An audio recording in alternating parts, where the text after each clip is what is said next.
Right, good afternoon Jim, and welcome to the Royal Preston Hospital. Thank you. This afternoon the idea is that we are going to look at the subject of prostate cancer, and more specifically how it affects the patient. So we'd really like to know your version of the story. So could you tell us a little bit about what symptoms you had before your diagnosis? Well, I didn't have any symptoms. I was having blood tests for something else entirely, and I think my GP, because of my age, what was I then, 57, I was 57 in 2007, he just ticked the PSA box, you know, presumably, and then I was summoned to his office, and you know, my PSA count was quite high, which is, you know, where I found out about it, really. So totally out of the blue? Absolutely. So absolutely. How did that make you feel? Well, obviously it's slightly worrying, you know, but I then had to have kind of, you know, the kind of physical test. You know, your relationship with your doctor changes a little bit, you know, from you know, kind of blood tests and things to actual physical examinations, you know. Yeah. And since then, I've been told that a lot of men are kind of worried about that, you know, but it's... about the examination side of things? Yeah, about the examination side of things, I think. Okay. In what way do you think men are worried about it? Well, in my experience since, and I've been doing some things for Cancer Help here in Preston and Macmillan, there's a problem specifically with other cultures, for example. Right. You know, I'm a drummer and a percussionist, and I lived in Jamaica for 3 years. You know, now the Jamaicans won't go for that test, or very few of them will go for the blood test. No, for the rectal examination. The rectal examination. Okay. Because culturally that's not correct. Right. And also I'm finding that Muslims have a problem with it, okay, as well. And I sincerely believe that a lot of Christian, if you like, or white Caucasian males, you know, have a problem with that as well. Do you think, just in general, as a human being, male, female, whoever, we perhaps have difficulty with that? I spoke to it with my partner, and you know, she just kind of laughed it off to say, well, you know, just about every other 4 or 5 months I have to go and, you know, my legs up in stirrups. Yeah. So it serves you right, it's your turn, you know, kind of thing. I think humour is a you know, is a good way of getting that across, you know. I recommend that if anybody is going, you know, for a rectal examination, don't watch the Billy Connolly version first, because you will not be able to keep a straight face. Okay, you know. so that's something to think about. Yeah. Before you went along and before you had your diagnosis, what did you understand about prostate cancer? What did it mean to you? I never really thought about it. So you had no preconceived ideas? I had absolutely no preconceived ideas about it at all. Okay. You know. And then, so then when you were going for your investigations and your treatment, tell me a little bit about how that went for you, and also how was it, how were you looked after? What was your experiences with the health professionals? Well, my doctor was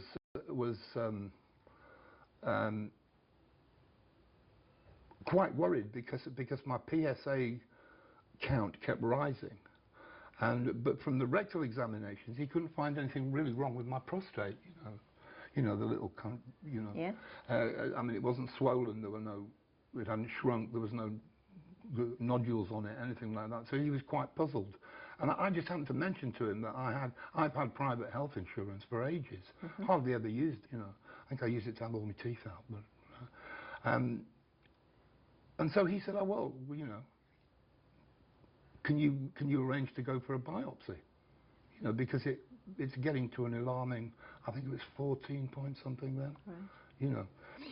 So then I went up to the Nuffield Hospital in Lancaster. I was living in Garstang at the time, just up the road from here, and I had the biopsy there because I wanted to be put out.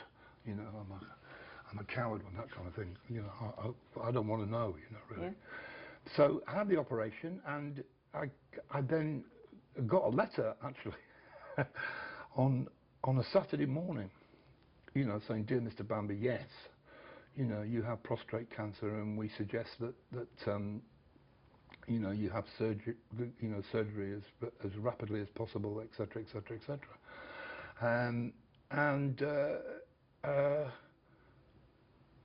That was it, really. And my private health insurance kind of dropped me like a brick because they'd neglected to send me the new booklet, apparently. Right. But I won't go there, though. So you were given your news about having cancer by letter. Yes. So can you remember how you felt that Saturday morning? Well, you know, it's quite shocking, really. You know, and I remember opening it and thinking, well, you know, I need to divert myself, really. So I thought it was about midday. I think that letter came at about 11:30. So I thought I'll switch on Sky Sports News and see how Preston North End are doing, you know, which will probably depress me more than the cancer, you know. And strangely enough, you know, real life is, you know, incredible. I saw the tail end of an advert, and then I saw Bob Monkhouse. You know, Bob Monkhouse came on and said, you know, just when you thought it was safe to watch the TV again, I'm back. You know, and I thought, hey, he's dead. You know, he's dead. You know, there was nobody there to ask, but I thought, he's dead. And then I said, secondly, I thought, well, what's he advertising if he's dead? You know, what do you know, must be the Co-op funeral home or something. But coincidentally, it was for prostate cancer. Right. His family had allowed old clips of him to be put together because he died from prostate cancer, which, you know, I mean, your prostate tends to, you know, old age affects you. You know, prostate. I think he was in his late 70s, Bob Monkhouse. When you're at that age, you go along to your doctor with prostate problems anyway, just through old age. And of course, that's for a lot of men. That's when, you know, they discover that they've got prostate cancer, and by then it's too late because it's in your bloodstream and your lymph and your bones, and then it's good night, Irene, really. And so that was the advert. So I got humour again. I think, you know. And is that how you cope generally in life, with humour? I use humour an awful lot to cope. An awful lot. Right. Yeah. So that Saturday lunchtime, you'd been given bad news by letter. You'd had it straight in your face about prostate cancer on the television. What did you do next, and when? I got a phone call on the Monday morning of that weekend from the surgeon at the Nuffield in Lancaster, saying that my private health insurance had been in touch and said that they weren't going to pay for any more treatment, and he'd already arranged by then for me to go down to the Royal at Blackburn to see a friend of his who he reckoned was a really good prostate surgeon. So I was in on the Monday. So I got the letter on the Saturday, and then I was in Blackburn, hospital, in a room about the same size as this with just 2 beds. For your operation? For my operation.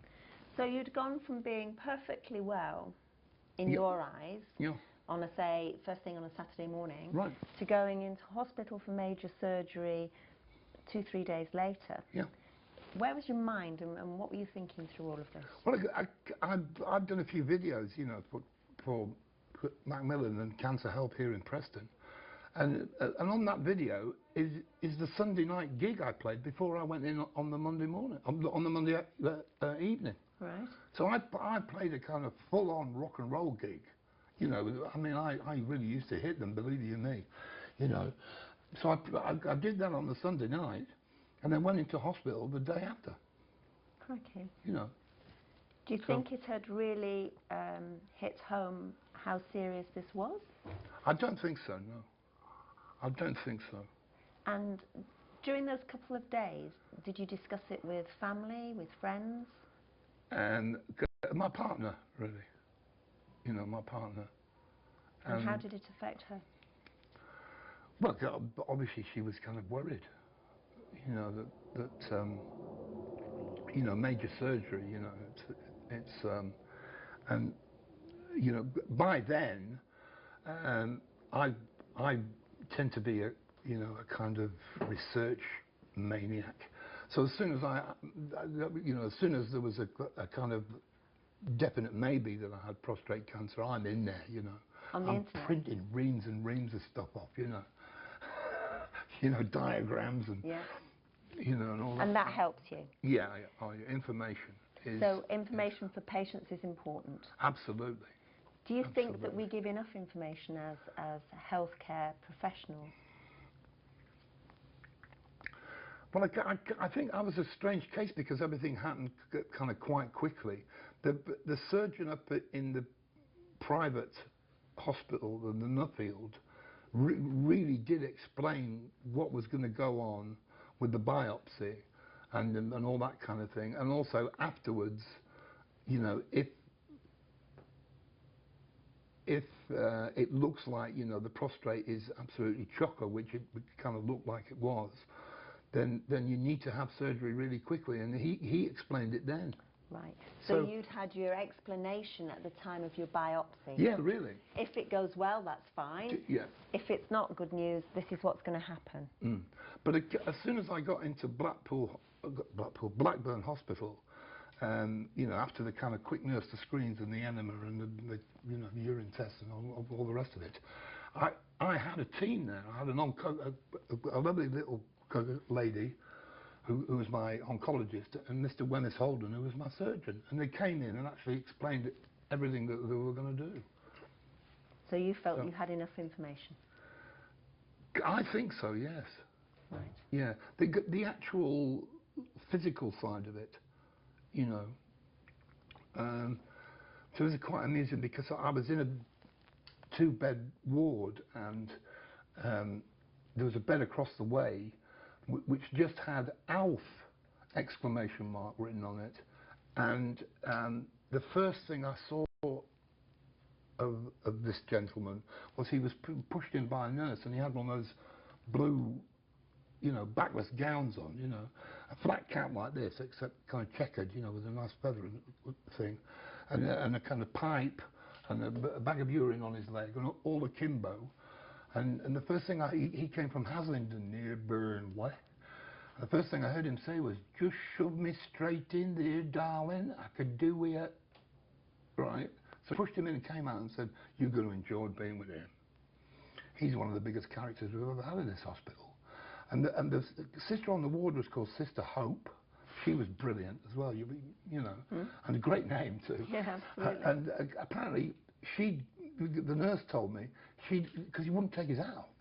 So they had to take him down, put him under the anaesthetic, and then take his hat off. And then before he came round from the operation, she went down and put his hat back on again. And I thought, I'm in a very caring place. It certainly seemed like it. But the education, he took all the fear out of it for me. That's interesting. So that's interesting, because I don't think anybody on the staff did. Right. You know, because it's quite, you know, when you know, surgeons are surgeons, you know. Yeah. You know. Yep. When he was explaining absolutely graphically what he was going to do and the dangers, you know, you're obviously thinking, oh my God, you know. And also the oncologist. But so that's kind of graphic, but it doesn't tell you exactly, you know. This lovely old gentleman had his operation two days before on the Friday, so he'd had the weekend to get over it, you know. So what did you learn from him? Well, just, you know, how it felt, and what his mobility was like, and the pain, and, you know, etc., etc., etc., you know. So that was useful? Absolutely. He took the fear of it away from me. Interesting. Yeah. So you have the very clinical, matter-of-fact doctors and nurses. Yes. And then you have the real life, this is what it's like. Yes. As a human being. Yes. And you need both. And absolutely. And I was so grateful to. He still rings me up now. You know, I think he was in his late 80s then, I think, or something. I think it was back, an old farmer, you know. How funny, so funny. That's the other thing, the humour in it. Which is a recurring theme. Hilarious. I've never met a funnier guy. If that gentleman hadn't have been there, do you believe that it's possible for the doctors and the nurses to give you the information that that gentleman gave you? Is there a way we can learn from that older gentleman, because he told you what's going to happen to you, that made a difference? So I suppose what I'm getting at is there a way that we can help young doctors, old doctors, learn from that? Do you think there is? It's a good question, but you know, everybody has a kind of designated speciality. I'm presuming, you know. So it would need somebody. You know, I happen to be a psychotherapist as well, so it would need somebody to be able to get on their side of the river, if you understand what I mean. Yeah. You know, to be able to put yourself in somebody else's shoes, empathy, if you like. Yeah. You know, I think is essential. You know, because, but whether that could come from a member of staff, or maybe use ex-patients. I don't know. Right. I don't know. You know. Interesting. Oh, we are doing. Whoops. We are doing. Okay. Tell me a bit about now. You go down to theatre. You have quite a big operation, and you can tell us exactly the name of the operation. What was it like straight after that operation? What did you feel? Not a lot, to be honest, because I had a morphine button. Yeah. And your operation was? A radical prepubic prostatectomy. Yeah. And you were warned what might happen? Well, I knew that I would have a pipe and a urine bag, and it would, you know, straight afterwards I would have it, you know, I could walk around as soon as I could walk around, but I'd have it in a thing, and I think the only thing that I can remember, because you know, I remember, I mean, I don't mind saying this, I'm a recovering drug addict, so I have to be careful, you know. So, but I mean, you know, that's kind of 20 years ago or so. But you know, having a morphine button is you know, so. Was that a scary thing to have with your history then? Well, it's a scary thing going up to operations where I'm going to be in the hands of Sister Morphine. Yeah. You know? Yeah. You And know. were the staff aware of that beforehand? Yes. Good. Yes, because after the first night when I came round from the operation, a gentleman with a clipboard, I vaguely remember, was saying something like, my, Mr. Bamber, you're quite fond of morphine, aren't you? So they put a kind of stopper tap on it, or else I'd have been, you know. Yeah, so I don't remember a great deal. Okay, and then the next few days, how did you progress? Well, they get you out of bed quite early, don't they? You know, which was, I can remember that being quite painful, but, you know, not unbearable. You know, unbearable. Yeah. So I was in for, I think, 10 days. Okay. Altogether. Yeah. Yeah. And when you went home, what were the residual effects? What were the effects over the next week? Going home first, I haven't thought about this for a while. Going home first, I had to take kind of big bags, you know, for the overnight, to collect the urine. So you still had your overnight, and yeah. And then I think it was, I had a couple of weeks of that, or maybe 10 days of that, and then I had to go back into the hospital to have the pipe taken out. And I remember being quite scared of that, because I'd given it a bit of a tug, you know, and I thought, oh my God, you know, I was thinking, is there any chance they can put me out for this? Because it feels as if it's going to be quite painful, this, you know. So a simple procedure like that actually provoked some anxiety before you went in? I was scared to death of it. Sorry, my voice has gone up about 6 octaves there, just thinking about it, probably. Yeah, so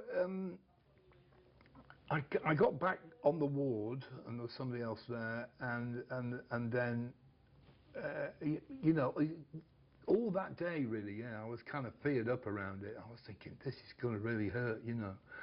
And then the Sister Hope came in, and she said, "Ah, my favourite drummer, right, I'll do this."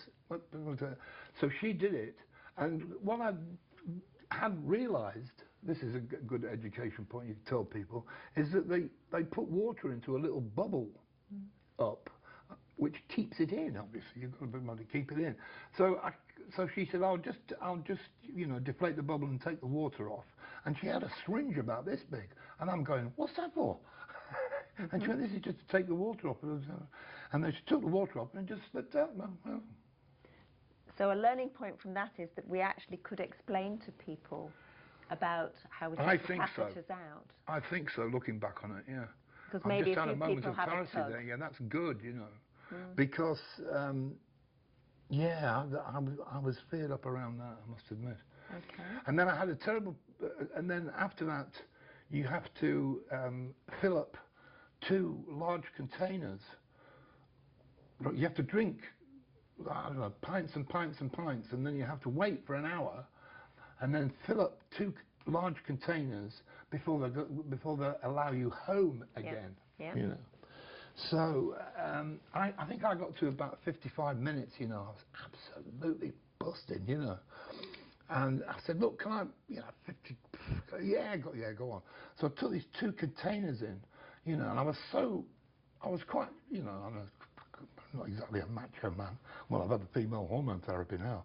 But I was so pleased that I could stand in front of a loo, you know, kind of proudly with this thing like this. And so I kind of started, and the problem was it went directly in that direction there. So good job I wasn't in the urinal, you know. So I had a bit, and then I panicked a bit, you know. So, you know, I had all kinds of excuses about, well, I only feel like, yeah, but I can't have the, you know, the problem. So that was a little bit unexpected, the side effects afterwards. Okay. Tell me, you then went home, and then presumably you had other treatment afterwards. What was in store after your operation? I had visits from the district nurse. Why? Really just for my dressings. Dressings where? Here, because of, you know, the prostatectomy is a big scar. long scar. Yeah. Yeah. Is it a painful scar? Not particularly. No, I didn't have any problems with my scar. Really. It's just healing it up. Yeah. And so I had the district nurse round for, I don't know, a month or so maybe. You know, and it was healing up okay. But then I got terrible pains in my right testicle. So I went back to my GP, and he said, okay. So I then had to go back to Blackburn and have another biopsy, and then I had my right testicle removed. Why was that? Well, I should have explained this before, really. But Mr. Wemyss Holden did come round after the operation to tell me that he tried his level best to get all the cancer. He removed my prostate completely and tried his level best to get all the cancer away from the prostate bed, etc., etc. But he was pretty sure that he hadn't got it all. Right. You know, and he did explain, you know, the dangers that it might move on. Yep. It may not, but it might move on. So I went down to see him again, and yeah, it had moved down. Right, so your testicle was involved now. Yeah, so I had my first orchidectomy. Mm-hmm. Any significance in having a testicle removed? You know, does that make you feel any different to having your prostate removed? At the time, no, I don't think so. It was just a case of, you know, please take this away. You know, I think that's how I felt. You know, okay, now if it's moved down there, we'll get rid of it. You know. Right. Okay. And then did you have any other treatment afterwards? And that's when I went on to the female hormone therapy, which so that was 2000 and halfway through 2007. No, 2008. 2008. Sorry. Yeah. And I had a Zolidex 3-month implant. That's into your stomach wall in a needle? They put a little implant in, and it's a kind of slow release prescription.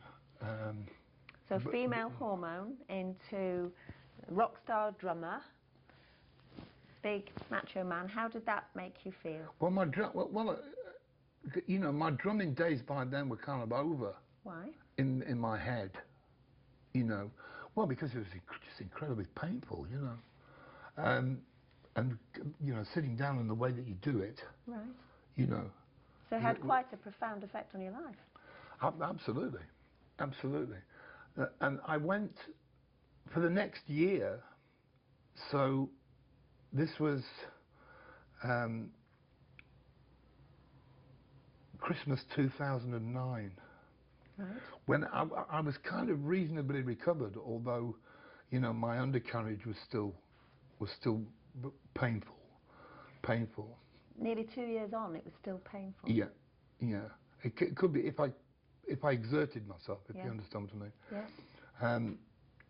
But I'd promised a friend of mine whose drummer was going to Australia to see his daughter and her family, that I'd stand in and do the gigs over Christmas and New Year that they had booked, and I you know, I promised, and I kind of like that. So and it's a great band. So I did the first one, which was up at a place in Kendal, on the Friday night, and I drove up, put all my drums in the back. And it hurts when I lift things, and so I had to. Hurts down below when you lift things. Yeah. But I was kind of doing okay, and I got through that night, but I was in really bad pain on the way home in the car. I had to stop the car, and then I did something really stupid, because I had a week then until the next one, but the guitarist rang me, the leader of the band rang me up and said, look, somebody's dropped out of the Imperial Hotel in Morecambe, and it's you know, it's £100 each, and there's only 4 of us, so you know, can you do tonight? And I went, yeah, I can do tonight. And the massive mistake that I made was I took some painkillers and did it. But why was that a mistake? Because I'm a recovering drug addict, and I know what drugs do, you know. Right. They make you believe that you can do stuff that you can't. Yeah. You know. Yeah. What pain? You know, it's the same as the morphine button, really. You know, so bad mistake. And since then I haven't sat down and played drums. So, you know, angrily. Yeah. I'm having jazz lessons. A man in Broughton is trying to teach me how to keep my heel on the floor, which I've never done. I used to hit the drums from about this angle, you know, right. Stamp, you know. So this operation has, and this is, we're talking 5 years ago, it still is affecting your life in that you can't do what you did before. Well, it's taken away my favourite thing of all time, really, which is knocking 7 bells out of a drum kit, you know, with various other degenerates. So at any time, did that really make you despair? I think it still does. Right. You know, I think it still does, but I think I said that I'm a psychotherapist. Now, it's obviously not true for everybody. You know, not everybody's a psychotherapist. But in my circle of people, we also, as a recovering drug addict, I know when to hold my hand up and ask for help. You know, whereas I don't think a lot of people do. When you hold your hand up, the old grin and bear it. Absolutely. Thing, you know. But where do people go to ask for help? Where have you been to ask for help? Well, I'm a member of the BACP, so I have to have. For the audience. It's the British Association of Counselling and Psychotherapy, and I have to have a supervisor, clinical supervisor. For every 8 hours, I have to do 1 hour with her, and I also have to have personal counselling. You know, who heals the healer is the idea behind that. So I just asked my personal counsellor, and he said, "Oh well, why don't you ring Macmillan?" Because it just so happened that his wife, and I didn't know, but his wife had had breast cancer, and then she swore by Macmillan. So I just rang the Macmillan helpline, and they put me on to Cancer Help here in Preston. Well, sorry, I was in Garstang, but Vine House. Yes. I rang Vine House, and they said, "Oh, we've got a little house in Croston Road, which was literally 100 yards from where I lived." So what advice would you give to the general public? What advice would you give to the medical profession about asking for help and when to do it and who to go to? Well, it was communication and information, really. So important, you know. I think if anybody's been through, because I went on to have another orchidectomy, so I haven't got any testicles at all now, and also I've had heavy duty female hormones, you know, the ciprotron boosters in my bottom and stuff like that, you know, and I've put on 5 or 6 stone, you know. You know, I won't go into this, you know. Why won't you go into that? Well, Explain what you mean. I was going to be rude, you know. I usually say I've got bigger tits than Jordan, you know, but because I have. Yeah. And are they painful? No, they're not painful. They're painful to look at. Right. Compared to what I looked like before, really. Yeah. I mean, I look like a 57-year-old man, but what I hadn't realised was that playing the drums 3 or 4 nights a week is like riding a bike full tilt 3 or 4 nights a week, and it was keeping me fit, and it was keeping my weight down. You know, I think, just over 13 stone or something, which is not bad. 57-year-old guy, you know. But I'm now, you know, I sort of skirt the area of 20 stone now. And I find it really difficult. I've been diagnosed as being type 2 diabetic. They think it might be because of the female hormone therapy, but so I'm on a diet now. I've been on diets, you know. But if I ever see another raw onion, I'll scream. Do you ever see another raw onion? You know, so we're heading for the other side of this now, which I think, you know, this information and communication, where it wasn't pointed out to me, I think, by the surgeon or the oncologist, were the consequences of this. You know, the sexual libido consequences of this. Because what I was told was, well, you know, can't say definitely, but you know, you'll be able, you know, and I had a lovely Persian gentleman who tried, but got to no avail. So, excuse me. So the whole of my sexual libido just disappeared, you know. And I think that's the biggest thing that's hit me, really. So your sex life, your body image, your career, all of these things have been affected. Correct. By the illness and by the treatment of the illness. Yeah. And that's something that has never really, by the medical profession, been addressed with you. Is that a fair comment? That's not exactly. No. I have mentioned it to, because I was a regular on the urology ward, you know, for you know, checkups and scans and things, because it was kind of moving about and it was up here in my ribs and stuff. So but it was more me mentioning it to them, really. Yeah. You know, I did have a very stern moment, I think, with the surgeon one day when I wasn't feeling too brilliant, when I asked him if he knew the exact meaning of the word empathy. You know, and he looked a bit flummoxed. When do you think it would have been appropriate to address those issues or forewarn you of those issues, bearing in mind there's the sort of information, communication that you've mentioned that you say is really vital and lots of other patients actually say is really vital, without scaring you almost too early? When would you suggest? Well, I was just, it's very strange you asked me that, because I was just thinking that just before, because I mean, they don't call me Lucky Jim for nothing. I was in with old Alf, who kind of explained it. And it is very difficult, isn't it, to tell somebody that, you know, we're going to do this, but there's a good chance that you may lose your sex life altogether. You know, I mean, I was thinking just before you asked me the question that I may very well have gone, well, I don't want it then. Really? Yeah. So that's really Maybe. interesting, isn't it, now, Yeah. just reflecting back when we should be having these discussions with patients and the possible consequences. I think so, yeah. I think so. Okay. You told me that, I mean, you've got a background in psychotherapy, you're very aware of mental health issues. You went to Vinehouse, a charitable organisation, and you found help, Croston House. Right. What did they do? What made a difference? I had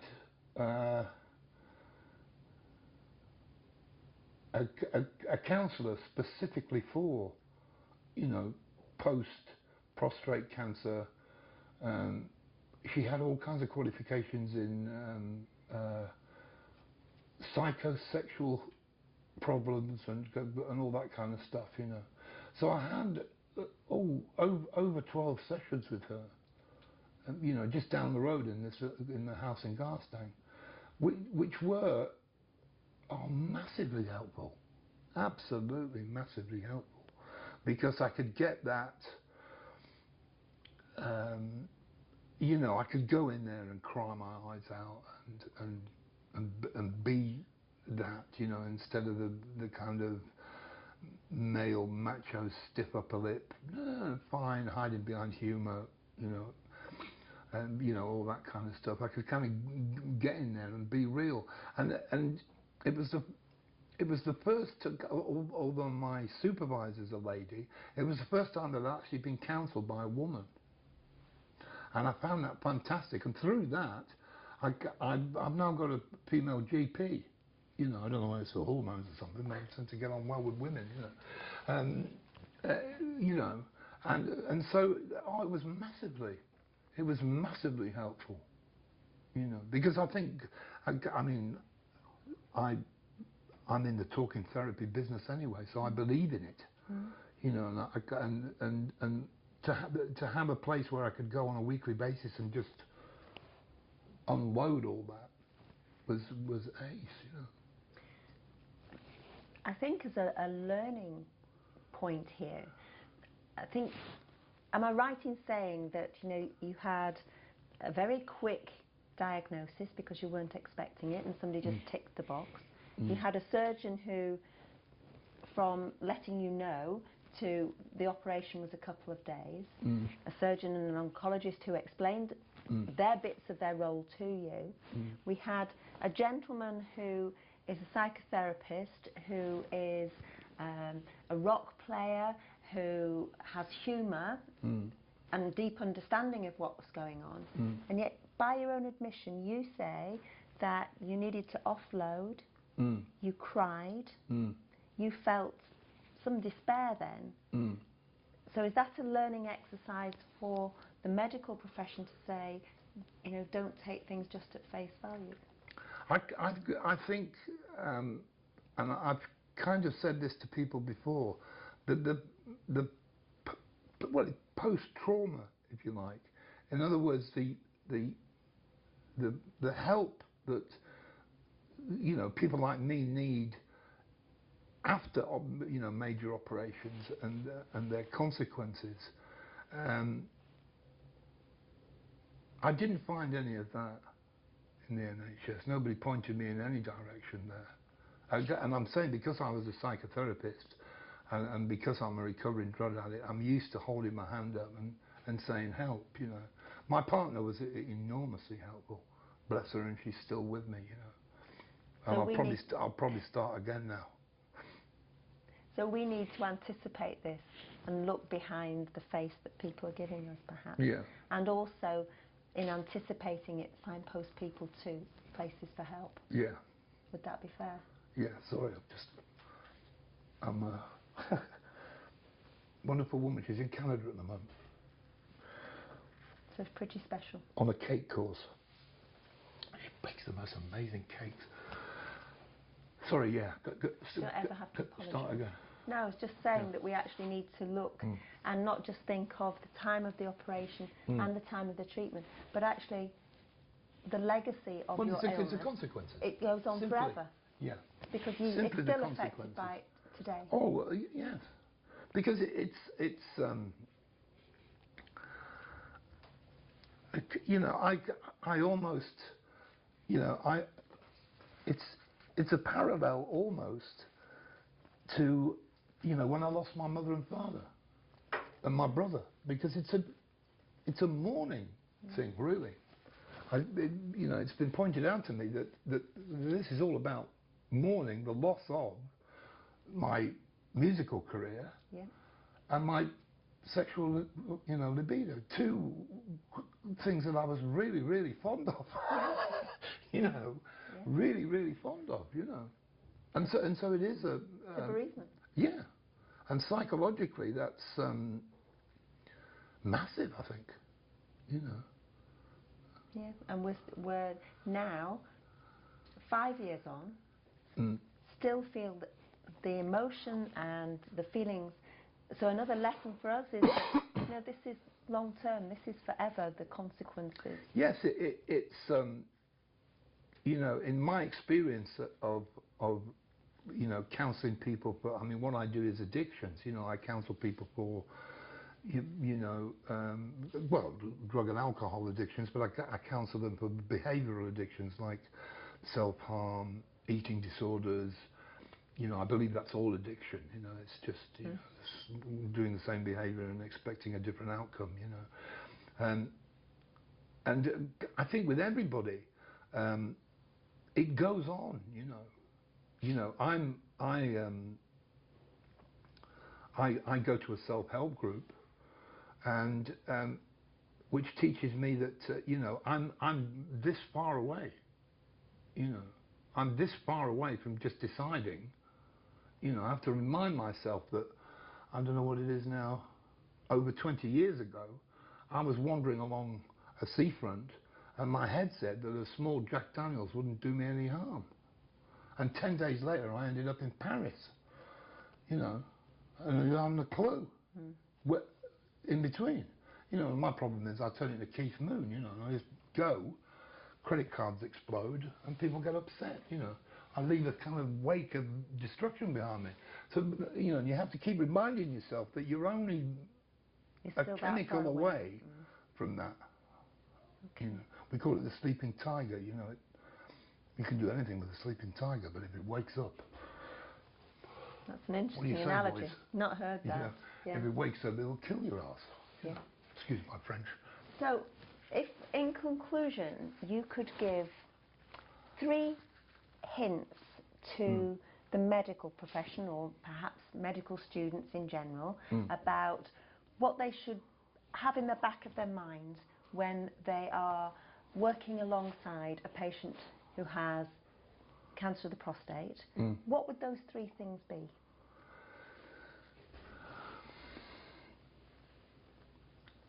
Obviously empathy, if they can possibly manage it, you know. If they can try and get on the patient's side of the river. But I don't know whether you've heard that one as well. It's just 2 people on either side of a river, and this one says, excuse me, how do I get to the other side? And this one says, I don't know what you're talking about, you're on the other side. You know, you don't see things from the other person's perspective. So that's 1. 2, I think, although, like you said, I think this is difficult because if you graphically explain consequences, then, you know, there may be some consequences to that. Yeah. And aftercare, you know, but to, you know, like I've said, I was probably a, you know, a kind of one-off exception to the rule, but I think a lot of people and a lot of my friends who've There's a friend of mine playing in a drumathon tomorrow. He's had one of his testicles removed. And he said, I just wandered around at home for about 9 months. You know, I didn't really understand what on earth had happened. You know, people, you know, whereas I hold my hand up and ask for help. I think a lot of people go home completely bewildered. You know, a lot of people can't even talk to their partners about it because it's embarrassing. You know, all that kind of thing. Yeah. And people need to be, I think, pointed in the direction of either, I don't know, the Macmillan Helpline, A, yeah. B, C, D, E, F and G, you know. Even if they don't seem to need it, let's anticipate that they will. I think so. Oh, absolutely, yeah. Thank you. Yeah. And thank absolutely. you. That's been really honest and hopefully very instructive. Thank you.